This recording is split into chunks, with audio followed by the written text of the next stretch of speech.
네, 사랑하는 상록교회 성도 여러분 안녕하십니까? 오늘도 예배 자리에 오신 모든 분들에게 주님의 사랑이 그리고 평안이 가득히 넘칠 줄 믿습니다. 특성하시는 분들이 경쟁하시나 봐요. 점점 더 이렇게 준비를 하시고 아름답게 하시려고 노력하시는 것 같습니다. 너무 보기 좋고 하나님 보실 때도 큰 영광 받으셨을 줄 믿습니다. 오늘 주신 하나님의 말씀은 레위기 9장 1절에서 4절 그리고 22절부터 24절까지 말씀을 보도록 하겠습니다. 레위기 9장 1절부터 4절까지 그리고 22절부터 24절까지 말씀을 보도록 하겠습니다.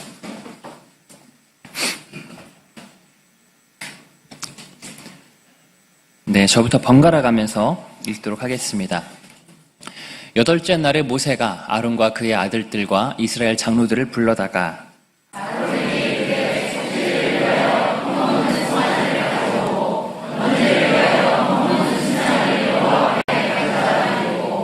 이스라엘 자손에게 말하여 이르기를 너희는 속죄제를 위하여 수렴소를 가져오고 또 번제를 위하여 1년 되고 흠없는 송아지와 어린 양을 가져오고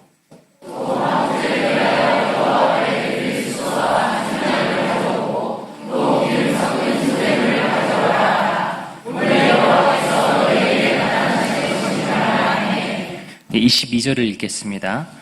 아론이 백성을 향하여 손을 들어 축복함으로 속죄제와 번제와 화목제를 마치고 내려오니라.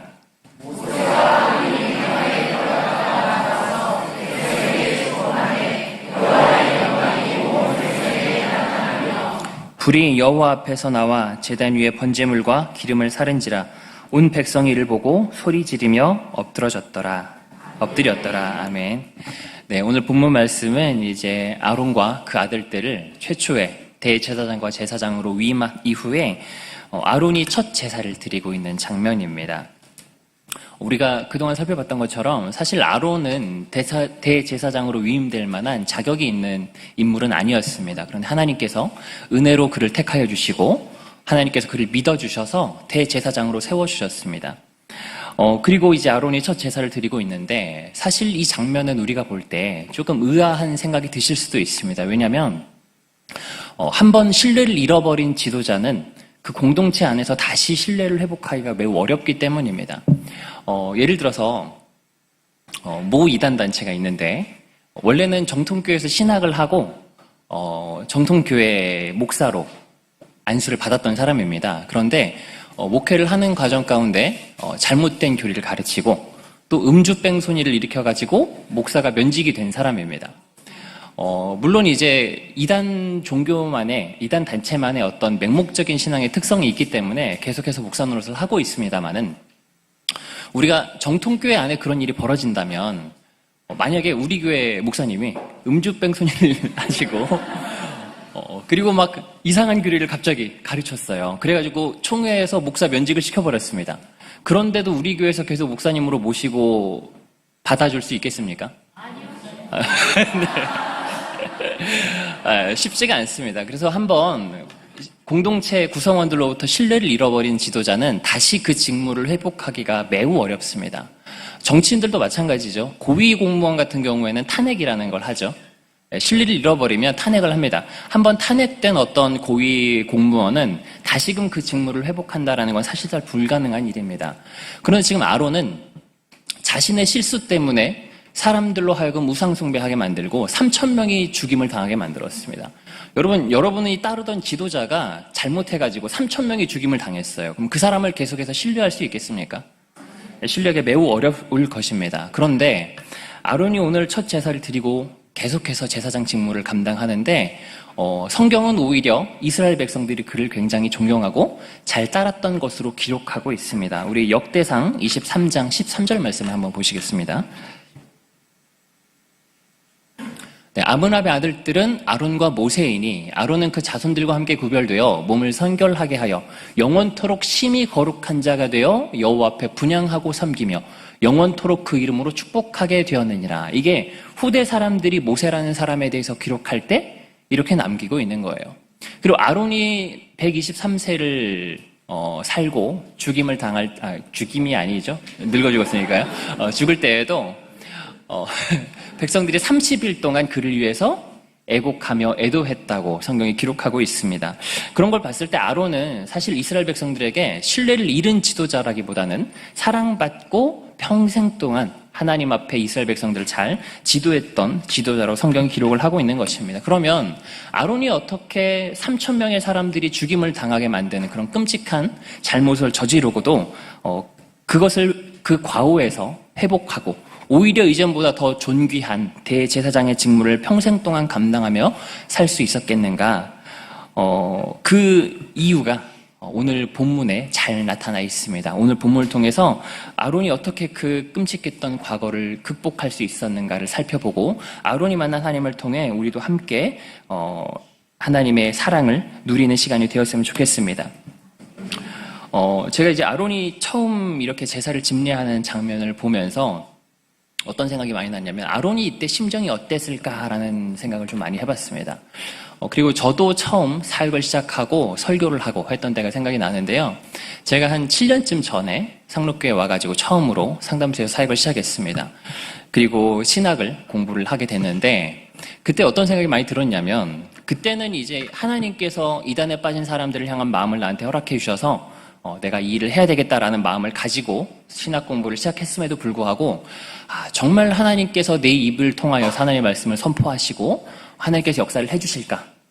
그리고 이단에 빠진 사람들이 정말로 그 철옹성 같은 잘못된 교리에 이렇게 매여져 있는데 내 입술을 통하여서 그 사람들 하나님께서 회복시키고 다시 살게 하시는 역사가 정말 나타날까? 이런 불안함이나 의문이 제 안에 있었습니다. 그래서 그때 제가 가장 많이 기도했던 게 있는데 그 학교에 보면 신학대학원에 보면 산에 이렇게 기도할 수 있는 공간을 하나씩 마련해 놨어요. 그래서 학교가 끝나면 거기 가서 신학교에 가서 처음으로 기도했던 제목이 뭐였냐면 하나님께서 나를 사용하신다는 증거를 한번 보여주십시오. 나를 부르셨다는 증거를 한번 보여주세요. 내 사역의 열매를 나로 하여금 맛볼 수 있게 해주십시오라는 기도를 많이 했었습니다. 그리고 그 기도를 한 지 며칠 안 돼가지고 상담을 하는데 한 사람이 진짜 돌아왔어요. 그래서 너무 좋더라고요. 근데 한 일주일간 너무 좋았는데 알고 보니까 연기를 한 거였어요. 그래가지고 사역을 시작할 때 아주 크게 쓴맛을 보고 시작을 했던 경험이 있는데 근데 속았어도 그게 너무 좋더라고요. 그리고 그 이후로 하나님께서 기도를 응답해 주셔서 많은 열매들을 보게 해주셨습니다. 그런데 모세가 처음 이렇게 제사를 드리는데 모세 스스로도 알지 않겠습니까? 내가 얼마나 큰 잘못을 저질렀던 사람인가. 사람이 누구나 한번 이렇게 큰 잘못을 저지르게 되면 자신감이 많이 떨어집니다. 큰 실수를 하면 자신감이 떨어지고 스스로에 대한 자괴감도 들고 내가 하나님께 드리는 제사를 하나님이 과연 받아주실 수 있을까? 그리고 이스라엘 백성들이 다시 나를 믿고 나를 통해 하나님께 예배를 드릴 수 있을까라는 의문의 마음이 그 안에 있지 않았을까 이런 생각들이 듭니다. 그래서 아마 아론도 그런 불안이나 그런 고민들이 좀 있었을 것 같습니다. 그런데 그런 아론이 오늘 이렇게 첫 제사를 이렇게 드리고 있는데 이 제사를 통해서 아론은 과거의 실수와 잘못을 완전히 청산하고 새로운 출발을 할 수 있게 된 장면입니다. 오늘 말씀을 찬찬히 살펴보면서 아론이 그 새로운 출발을 할 수 있었던 전환점이 되었던 사건을 함께 살펴보시겠습니다. 오늘 본문 말씀 2절, 3절을 다시 한번 보시면 아론이 그에게 속죄제를 위하여 흠없는 송아지를 가져오고 번제를 위하여 흠없는 수량을 여호와 앞에 가져다 드리고 이스라엘 자손에게 말하기를 너희는 속죄제를 위하여 숫 염소를 가져오고 또 번제를 위하여 1년 되고 흠없는 송아지와 어린 양을 가져오고 그러니까 아론 자신을 위한 제사를 드리고 또 이스라엘 백성을 위한 제사를 드리게 됩니다. 근데 속죄제 제물로서 무엇을 가져오도록 명령하냐면 송아지를 가져오라고 합니다.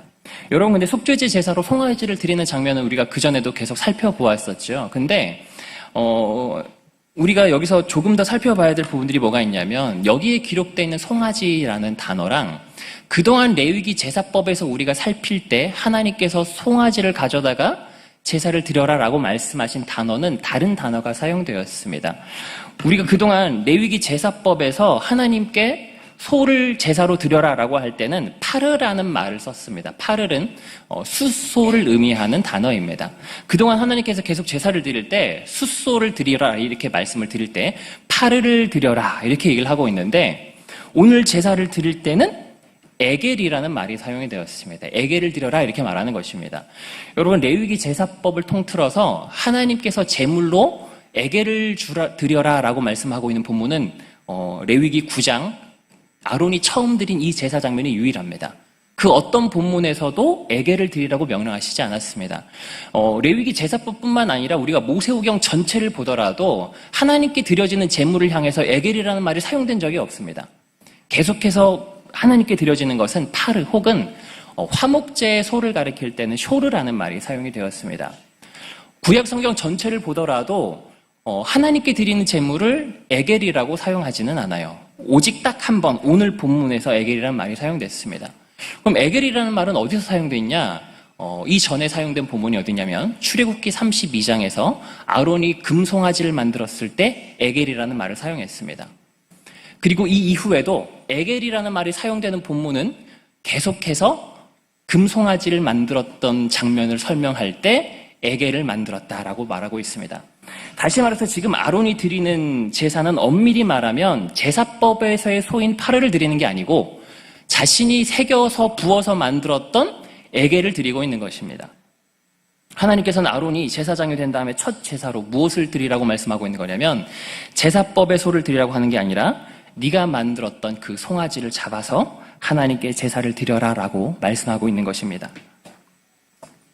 그리고 사실 정말 엄밀히 말하면 아론이 드린 첫 제사는 오늘의 제사가 아니었습니다. 언제였냐면 황금 송아지 만들어서 제사 드렸던 게 아론의 첫 제사였어요.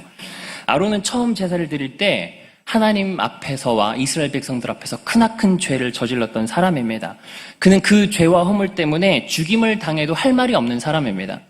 그런데 그런 사람을 하나님께서 세우시고 다시 믿어주셔서 대제사장으로 세우시고 그의 중보 사역을 통해서 모든 이스라엘이 하나님 앞에 나와서 살아갈 수 있도록 하신 것입니다.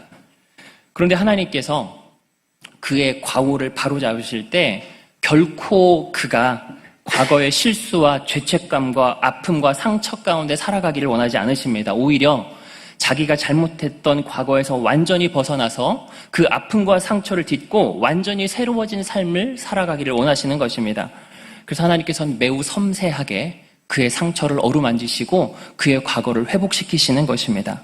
그래서 하나님께서 첫 제사를 드릴 때 이렇게 말씀하시는 것입니다. 너가 제사했던 그 소를 잡아서 나에게 제사를 드려라 라고 말씀하시는 것입니다.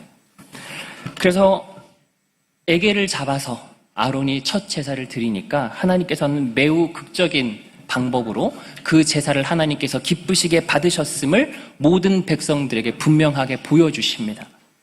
그래서 아론이 이 제사를 드리고 회막 앞에서 모세와 함께 나와서 백성들에게 축복하고 나니까 무슨 일이 벌어지냐면 우리 오늘 본문 말씀 22절부터 24절 말씀을 다시 한번 보시겠습니다.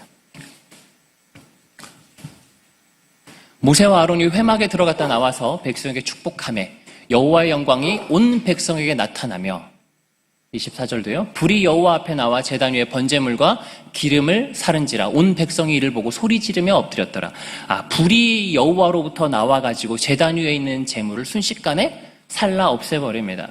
여기서 불로 살랐다는 것은 여러분 짐승이 타려면 시간이 오래 걸릴까요? 조금 걸릴까요? 오래 걸립니다. 그리고 이미 제단 위에서 태우고 있던 제물이었습니다. 여기서 불살라 없앴다는 건 어떤 의미냐면 여호와께로부터 불이 나와가지고 순식간에 제물을 싹 다 태워 없애버린 것입니다. 아주 놀랄 만큼 분명한 모습으로 하나님께서 나타나 보여주신 것입니다. 그러니까 이제 백성들이 어떤 반응을 보이냐면 소리를 지르며 엎드립니다. 그럼 여기서 소리를 질렀다는 게 어떤 의미일까요? 놀라가지고 혹은 귀신의 집 가가지고 귀신 보고 와 이런 걸까요? 공포 영화에서 귀신 보고 들리는 그런 소리가 아니고 여기 사용된 히브리어 단어는 라난이라는 표현인데요. 기쁨으로 소리를 지르다 혹은 환희에 차서 노래하다라는 말을 의미하고 있습니다. 우리 이거를 공동 번역해서 한번 보시겠습니다. 24절을. 불이 여호와 앞에서 나와 제단 위에 번제물과 기름을 사른지라 온 백성이 이를 보고 공동 번역에 보시면 환성을 올리며 땅에 엎드렸더라. 환성이 뭐냐면 기뻐서 치는 소리가 환성입니다. 우리 영어 성경 번역도 하나를 한번 보시면 뒷부분만 보시겠습니다. They shouted for joy 이렇게 표현하고 있죠. 영어를 봐서 죄송한데요. 저도 영어를 잘 모릅니다. 근데 joy라는 말은 다 아시죠? 그들이 shouted for joy. 기쁨에 겨워서 소리를 질렀다 이 말입니다. 그러니까 지금 여호와께로부터 불이 나와서 재물을 싹 살라버리면서 하나님께서 그 영광을 백성들 앞에 나타내시니까 백성들이 지금 어떠한 거냐면 기쁨에 마지못해 소리를 지르는 것입니다. 여러분 기뻐서 그렇게 소리를 질러보셨습니까? 네, 저는 강렬한 기억이 하나 남아있어요. 2002년도에 우리나라가 월드컵 4강을 갔는데 8강 전에 8강 간 것도 너무 대단한 거였는데 연장전 끝나고 다들 기억이 나십니까? 연장전이 다 끝나고 마지막에 홍명보가 승부차기 하는데 골을 딱 넣었어요. 그래서 잘생긴 얼굴을 활짝 웃으면서 뛰어나가죠. 그때 이제 몰려있던 사람들이 다 어떡합니까? 이게 뭐냐면 라난입니다. 기뻐서 지르는 소리입니다. 그러니까 이스라엘 백성들이 하나님께서 그 제사를 받으시는 모습을 보고 기쁨에 차서 소리 지르는 거예요. 여러분 우리가 한번 생각해 봤을 때 이스라엘 백성들 자체도 큰 아픔을 겪었습니다. 제사를 잘못 지내서 어떻게 됐습니까? 3,000명이 죽임을 당했어요. 어떤 사람은 그 자기의 사랑하는 사람 중에 죽임을 당한 사람이 있을 수도 있고 그 아픔을 기억하고 있는 사람들입니다. 그리고 그 제사를 누가 드려서 그렇게 됐습니까? 아론이 드려서. 그런데 지금 여러분 그만한 것은 트라우마로 남을 만한 사건이거든요. 근데 지금 또 아론이 제사를 드리고 있는 거예요. 그럼 백성들 마음속에도 불신과 의문이 있었을 수 있습니다. 그런데 하늘에서 여호와께로부터 불이 나와서 하나님의 영광을 나타내 보여주시니까 백성들이 어떻게 했을까요? 너무 안심이 되고 너무 기쁘지 않았겠습니까? 와, 우리의 과거에서 하나님께서 우리를 다 용서해 주셨구나. 이게 너무나 강하게 느껴지는 것입니다. 그럼 하나님께서 우리 죄를 다 용서하시고 이제 우리 예배를 받으신다. 하나님께서 우리랑 이제 함께 하신다. 기쁨에 겨워서 소리를 지르는 것입니다. 그러면 우상 숭배했던 이스라엘 백성들도 이제 완전히 새로워진 새로운 삶을 살아갈 수 있게 되는 것입니다. 그리고 더 이상 이제 아무도 아론에게 너가 과거에 이런 잘못을 지었던 사람인데 네가 제사장이 되는 게 합당하냐라고 물어볼 만한 사람이 아무도 없습니다. 왜냐하면 하나님께서 태우는 불로써 그 제사를 용납하시고 수용하시고 기뻐하심을 분명하게 보여주셨기 때문입니다. 이제 아론과 이스라엘 백성들은 자신들의 끔찍했던 과거를 완전히 벗어버리고 하나님 앞에서 새로운 하나님의 임재의 삶을 살아갈 수 있게 된 것입니다. 여러분 우리에게 베푸신 하나님의 은혜도 마찬가지입니다. 여러분 의롭다 하신 이는 누구십니까? 하나님이시니 누가 너희를 정죄하리오. 여러분 하나님께서는 우리가 과거에 우리 죄 가운데 얽매여서 죄책감에 빠져서 혹은 그 상처 가운데 살아가기를 원하지 않으십니다. 이러한 놀라운 이야기들은 성경 안에 여러 번 기록이 되어 있습니다. 또 대표적인 이야기 중에 하나가 뭐냐면 베드로의 이야기입니다. 여러분 베드로가 예수님의 수제자였어요. 근데 너희들이 다 나를 버릴 거라 그러니까 베드로가 당당하게 말합니다. 모두가 주를 버려도 나는 버리지 않겠습니다. 아니야, 네가 다 굴기 전에 3번 나를 부인할 거야. 그러니까 내가 주와 함께 죽을지언정 절대로 부인하지 않겠습니다 라고 호언장담했다가 예수님 잡혀가실 때 쫄래쫄래 따라갔죠.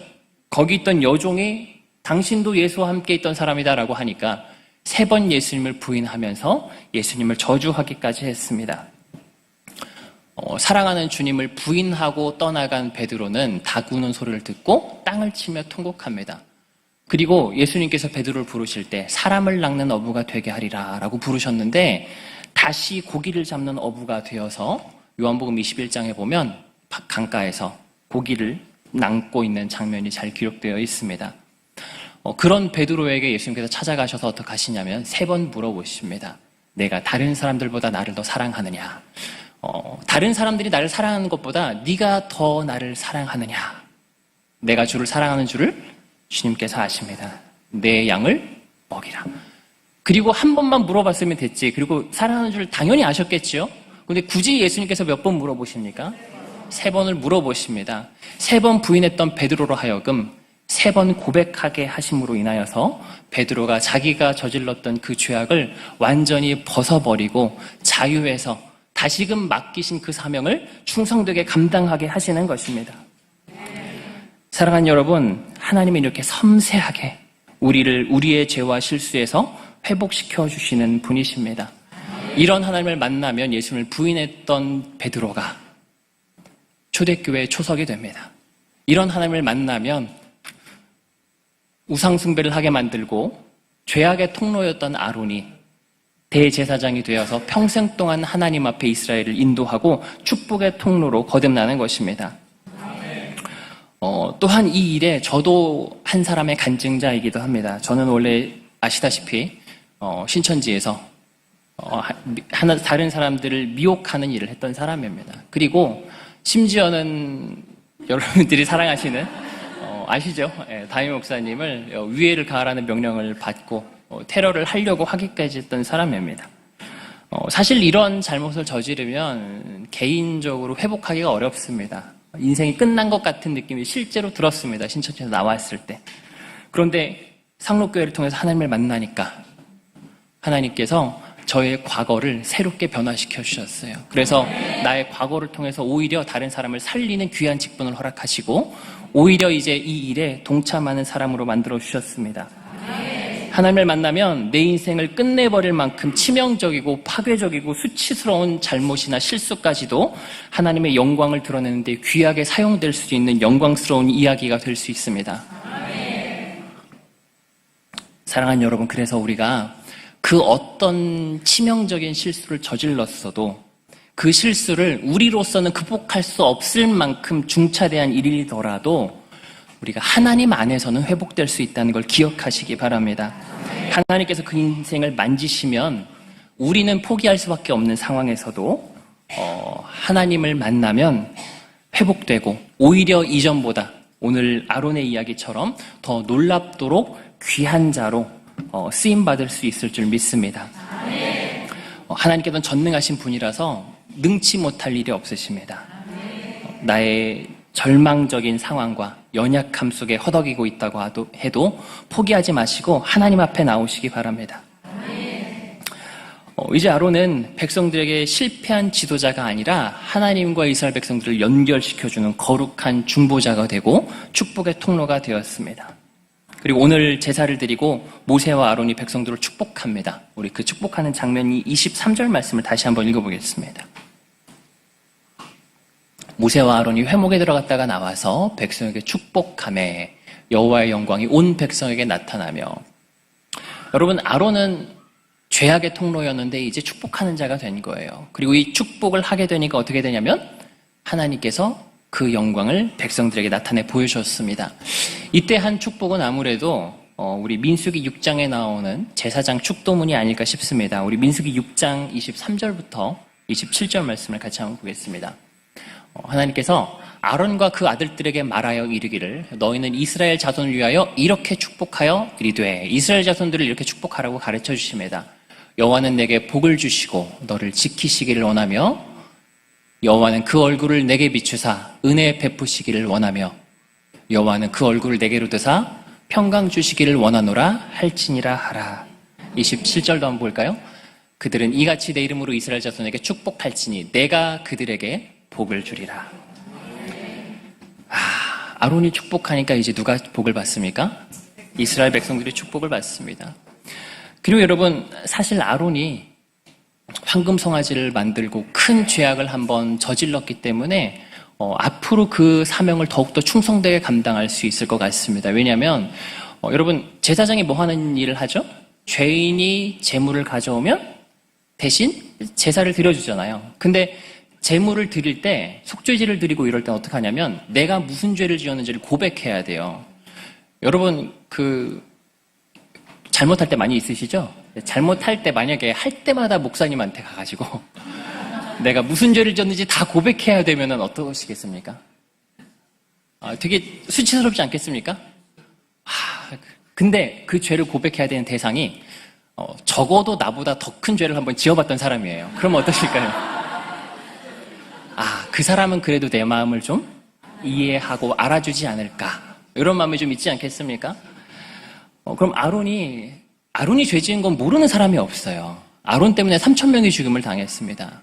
그런데 이제 사람들이 아론에게 그 재물을 가지고 올 때 그래도 조금 편한 마음으로 나아올 수 있었을 것입니다. 여러분, 우리가 어떠한 상처와 아픔을 겪으면 먼저 그 상처와 아픔을 겪어본 사람들은 그 아픔을 겪는 사람들에게 위로해 줄 수 있는 자격도 생기고 능력도 생깁니다. 그래서 우리 담임 목사님께서 이단에 빠졌다 나온 사람들은 은사를 다 받았다라고 얘기를 하죠. 적어도 이단에 빠졌다 나온 사람들을 뭐 해줄 수 있어요? 이해해주고 공감해주고 위로해줄 수 있는 능력이 생기는 것입니다. 아론의 과거가 오히려 하나님 앞에 귀하게 사용받는 놀라운 회복의 이야기가 된 것입니다. 그래서 이제 아론은 백성들에게 사랑받는 존귀한 대제사장으로서 평생 동안 그 일을 잘 감당하면서 살았습니다. 아론을 향해서 이렇게 말하고 있는 것처럼 이제 우리도 하나님께 복음의 제사장으로 다 위임을 받은 사람들입니다. 우리의 과거가 어떠했든지 간에 하나님께서 모든 과거에서 우리를 일으키시고 우리에게 아론과 같이 존귀하고 우리가 감당하지 못할 직분을 우리에게 맡겨주셨습니다. 사랑하는 여러분, 그럼 오늘 이스라엘 백성들은 이런 일이 있으니까 어떻게 했습니까? 환성을 질렀습니다. 환성을 지르고 하나님의 영광이 나타나자 그 영광에 압도되어서 그 앞에 엎드러졌습니다. 우리에게도 동일하게 하나님께서 오늘 나타나신 것입니다. 여러분, 우리가 어떤 죄와 어려움을 실수를 했던지 간에 여러분 이 앞에 나오셔서 오늘 드리는 예배를 하나님께서 받으시겠습니까? 네. 받으십니다. 하나님께서 이 예배를 받으신다는 게 우리에게 얼마나 기쁘고 놀라운 일인지 모릅니다. 그럼 우리도 하나님 앞에 나올 때 이스라엘 백성들처럼 환성을 부르면서 기뻐합시다. 네. 그리고 하나님께 아론이 평생 동안 이제 충성된 제사장이 된 것처럼 우리에게 주어진 제사장으로의 사명을 충성되게 감당하며 살아가시는 저와 여러분들이 되시기를 주님의 이름으로 축원드립니다.